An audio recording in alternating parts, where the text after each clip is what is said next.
วัสดีครับผมบอมธนกรนะครับจากร้านเก็กอาร์ตก็ผมจบการศึกษาจากมหาวิทยาลัยกรุงเทพครับด้านโฆษณาถามว่าทำไมถึงต้องเป็นร้านเก็กอาร์ตเก็กก็คือเหมือนแบบเป็นคนมาเก็กกันเนี่ยครับโลโก้มันก็คือเป็นคนเก็กกันอย่างนี้ก็คือแบบว่าอยากให้คนมาใช้สินค้าแล้วเอาไปเก็กกันเหมือนเอาไปอวดกันอะไรอย่างเงี้ยครับ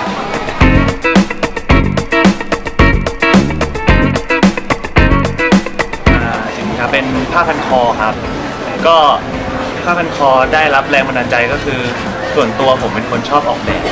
ก็อยากจะหาสินค้าที่มาเป็นแบรนด์ของเราเองก็เลยอยากออกแบบเป็นผ้าพันคอเพราะว่ากระแสผ้าพันคอกำลังมา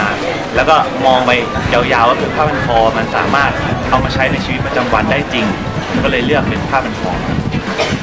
ครับยังไงก็ฝากร้านผ้าพันคอของเก็กอาร์ตด้วยนะครับสำหรับคนที่ชื่นชอบนะครับ